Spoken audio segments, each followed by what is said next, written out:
आज मी लोखंडी तव्यावरती चपात्या करणार आहे। काल मी मातीच्या तव्यावरती तुम्हाला उत्तप्पा करून दाखवला। आज म्हटलं चला चपाती कशी बनते लोखंडी तव्यावरती ते बघू।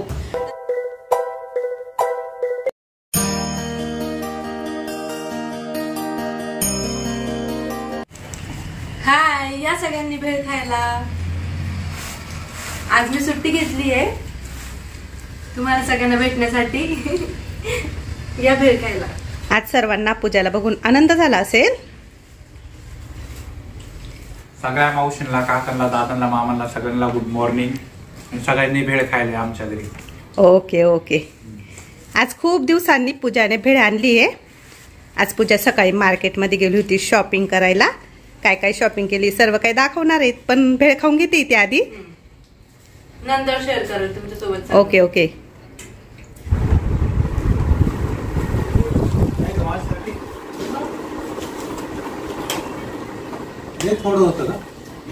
थोडा थोडाच खायचा असतो, गणपती बाप्पांचा प्रसाद येतो। काय ग मला थोडाच दे। देऊ करे अजून। पूजाने गणपती बाप्पांसाठी मोतीचूरचे लाडू पण आणले। ताजा होता, फ्रेश ना, मस्त लागला। हाय हॅलो सर्वांना नमस्कार, मी सुवर्णा आणि परत एकदा तुमचं सर्वांचं माझ्या एका नवीन मराठी ब्लॉग मध्ये अगदी मनापासून स्वागत। आजचा दिवस तुम्हाला खूप छान मस्त आनंदाचा आरोग्याचा जाऊ दे हीच बाप्पाच्या चरणी प्रार्थना। तर चला आता काय करते ग तू? तर आता मला करायचा आहे सकाळचा स्वयंपाक। आज मी ना गवारची भाजी करते। गवारच्या शेंगा मी ना निवडून अशा स्वच्छ पाण्यात धुवून घेतलाय आणि पॅन तापत ठेवलाय। आता पॅन मध्ये तेल, लसूण वगैरे काढून घेतलाय आणि ह्या काचेच्या भरण्या काल जशा ठेवले तशाच आहे, अजून त्या पण भरायच्या बाकी आहे। पण व्हिडिओ एडिट करायचा होता ना मला, त्यामुळे खूप वेळ गेला। तर चला आता मस्त एकदम साध्या सिंपल पद्धतीमध्ये आपला काळा मसाला वापरून मस्त गवारची भाजी करणार आहे। तर ही गवारची भाजी ना काळ्या मसाल्यातली सुकी माझ्या मिस्टरांना खूप आवडते, त्यांच्या आवडीची, आणि मलाही आवडते, पण मला अशी शेंगदाणे घालून पातळ आवडते रश्शाची। आता यामध्ये तेल टाकलंय मी आणि लसूण अख्खाच टाकणार आहे, कारण मी हा अख्खा लसूण आहे ना सर्व काही असा काढून खाऊन घेते। मला खूप आवडतो अख्खा लसूण आणि भरपूर अख्खा लसूण घालते मी। आता यामध्ये हळद, धना पावडर आणि हा आपला घरचा काळा मसाला।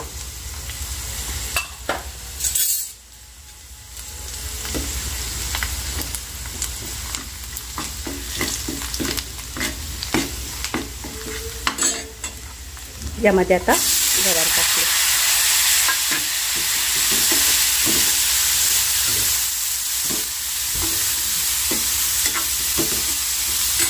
आता यामध्ये ना चवीनुसार मीठ टाकायचं।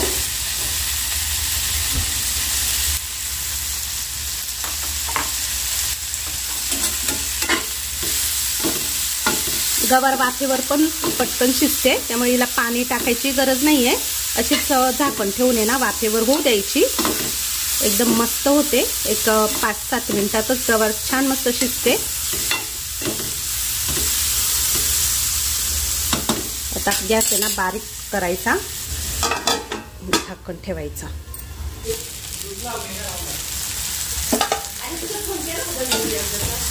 छान आता इथे माझ्या गवारच्या शेंगा मस्त शिजल्याय, एकदम अशा मस्त चटपटीत दिसत आहे ना। फक्त 5 मिनिटात ह्या शेंगा आहे ना मस्त शिजतात, हे बघा। आणि इकडे ना रात्रीचा भात होता, तो छान असा गरम केला आहे, मिस्टरांना खायचा आहे। गवारची शेंगाची भाजी मस्त झाली आहे। आता चपात्या बनवते। आज मी लोखंडी तव्यावरती चपात्या करणार आहे। काल मी मातीच्या तव्यावरती तुम्हाला उत्तप्पा करून दाखवला। आज म्हटलं चला चपाती कशी बनते लोखंडी तव्यावरती ते बघू। तर बऱ्याच त्यांच्या कमेंट्स आल्या मला की लोखंडी तवा चांगला नसतो, त्याच्यावरती चपात्या जळतात, चिटकतात। तर म्हटलं चला करून बघू चपाती लोखंडी तव्यावरती। पहिले तर जुन्या काळी आपली आई आजी लोखंडीच तवे वापरायच्या, कारण लोखंडाचा धातू चांगला असतो। तर लोखंडी तव्यावरती आपण पोळ्या भाकरी काही पण केलं ना तर त्यातले गुणधर्म आपल्या शरीरात जातात। म्हणजे लोह आपल्या शरीराला फार गरजेचं आहे. तर म्हटलं चला लोखंडी तवा तर घेतलाय, पण आता चपात्या भाकरी कशा होतील त्याचं टेन्शन आलेलं आहे मला. तर ते कसं दूर करायचं टेन्शन ते पण बघू. तर आता मी ना बारीक गॅस केलेला आहे, कारण सुरुवातीला खूप हाय फ्लेम वरती गॅसवरती तवा ठेवायचा नाही, कारण लोखंड पटकन तापतं, पटकन गरम होतं. चपाती लाटेपर्यंत आपण तवा बारीक गॅसवरतीच ठेवलेला आहे. आणि आता मी चपाती करून घेते.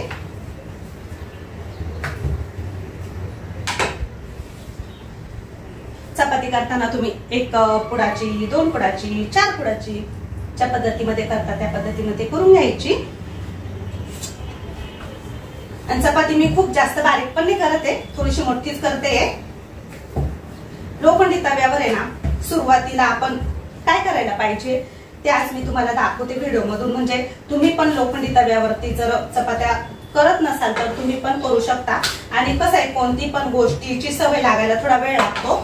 लोखंडी तवा नवीन यूज केल्यानंतर थोडाफार तरी चपात्या थोडा चिटकणारे, जळणारे, पण रेग्युलर तो जर आपण यूज करत गेलो ना तर त्या तव्यावरती चपात्या खरंच खूप भारी होतात. तर चला आता बोलता बोलता माझी चपाती पण छान अशी मस्त झालेली, लाटून झालेली आहे.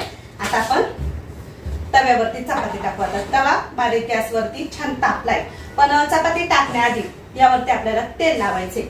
म्हणजे इथं मी वाटीत तेल घेतलेलं आहे, तर मी हाताने शिंपडते तेल. असं तुम्ही हाताने जरी लावलं ना, थंड तव्याला बरं का, गरम तव्याला नाही. जेव्हा तवा ठेवण्याच्या आधी जरी तेल असं लावून घेतलं ना तरी पण चालेल. तर इथं मी तेल थोडंसं शिंपडलंय. तेल शिंपडल्यानंतर थोडासा असा धूर यायला लागलेला आहे बघा. लगेच आता यावरती चपाती टाकली मी.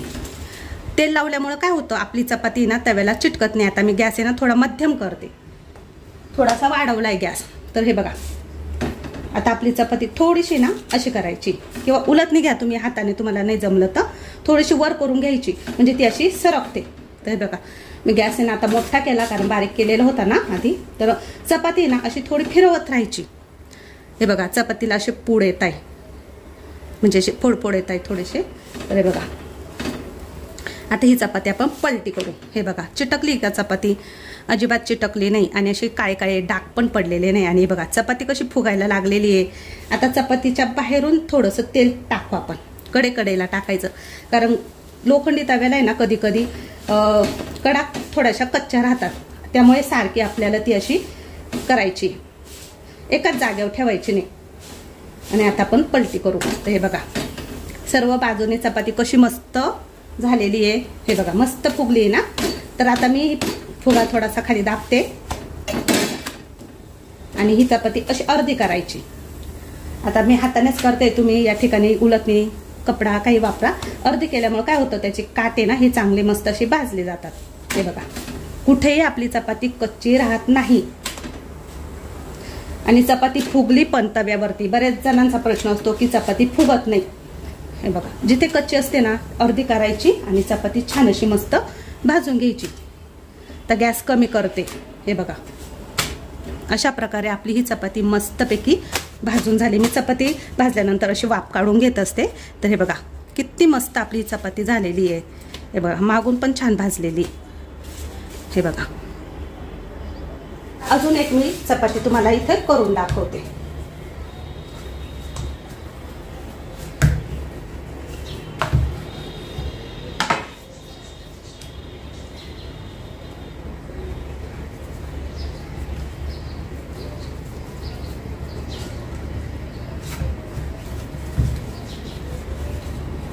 चपाती लाटताना पण आपल्याला कडकड आधी छान अशी व्यवस्थित लाटून घ्यायची आहे. खूप जाड ठेवायची नाही किंवा खूप पातळ पण करायची नाही.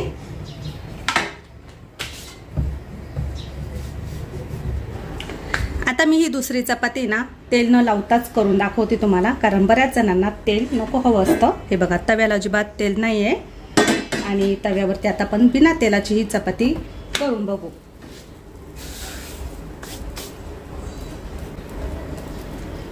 चपाती टाकल्यानंतर पुन्हा एकदा अशी हाताने उचलून पुन्हा टाकायची, आणि मग ती अशी अशी करायची. आता गॅस वाढवू आपण, कमी गॅस होता. अशा हाताने, किंवा मग तुम्ही कपडा घेऊ शकता, एखादा रुमाल. हे बघा, अजिबातही कुठेही चपाती चिटकली नाहीये, तेल नाही लावलं आपण. सुरुवातीला फक्त एखाद्या चपातीला तुम्ही तेल लावा, नंतरच्या चपात्यांना तेल जरी नाही लावलं ना तरी पण आपली चपाती छान अशी मस्त होते. हे बघा, फक्त चपाती एका ठिकाणी ठेवायची नाही, अशी फिरवत राहायची, म्हणजे ती सर्व बाजूने छान अशी मस्त भाजली जाते. हे बघा, कुठे कच्ची ती बघायची आणि अशी भाजत राहायची. हे बघा, संपूर्ण बाजूने आपली ही चपाती मस्त भाजली. आणि हे बघा, तेल अजिबात कुठे लावलेलं नाहीये ना. हे बघा,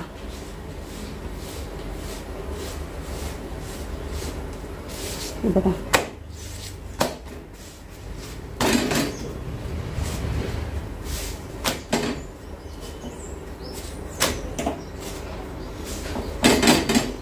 जिथे कच्ची वाटेल तिथे भाजून घ्यायची. आणि आपली ही चपाती छान अशी मस्त भाजली आहे सर्वच बाजूने. बिना तेलाची चपाती तुम्हाला तीही करून दाखवली. बऱ्याच ताईंचं आता टेन्शन मिटलं असेल. लोखंडी तव्याचं एकदम मस्त चपात्या आल्या आहे आणि जशा आपण नॉर्मल तव्यावरती करतो ना अगदी तशाच चपात्या सर्व झालेल्या आहेत. तर हे बघा, कुठेही चिटकल्या नाही, कुठे डाग पडला नाही, कुठे जळाल्या नाही. तवा खरंच भारी. मला पण वाटलं होतं की तवा व्यवस्थित नसेल, पण तवा छान निघाला. मस्त आहे. जाड आणि जड हेवी ना, पातळ तवे असतील म्हणून त्याला चपात्या चिटकत असतील, असं पण असू शकतं. चला, आता चपात्या झाल्या आहेत. आता गरम झाले, अतिशय भयंकर गरम झालंय. आता मी मस्त फॅन खाली जाऊन बसते, चेहरा वगैरे धुते, कारण स्वयंपाक केल्यानंतर खूप गरम होतं. इथे फॅन नाही ना, किचनमध्ये फॅन लावूनच घ्यावं असं वाटतं. आता मी ना थंडगार माझ्यासाठी छान असा मस्त जिरा सरबत करते. तर ग्लासमध्ये ना 1 चमचा जिरा सरबत प्रीमिक्स व्हिडिओ बघा, केलेला आहे मी रेसिपी चॅनेलवरती. आणि त्यात ना थोडंसं मीठ कमी झालं आहे वाटतं, त्यामुळे मी थोडंसं सैंधव मीठ टाकते, जास्त नाही, थोडंसं टाकते. यात लिंबू पिळायचं.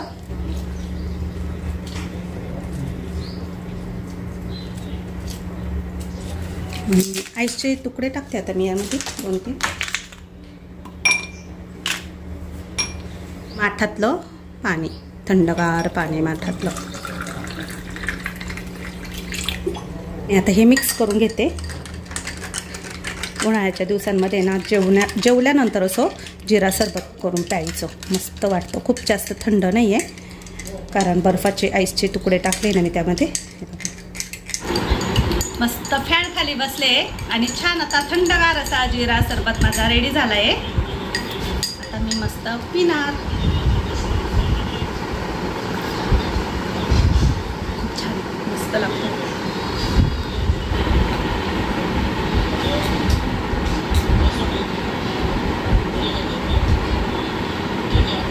संपूर्ण जिरा सरबत घेतलाय, खूप छान वाटतंय, एकदम थंडगार वाटतंय. आता मस्त झालाय जिरा सरबत.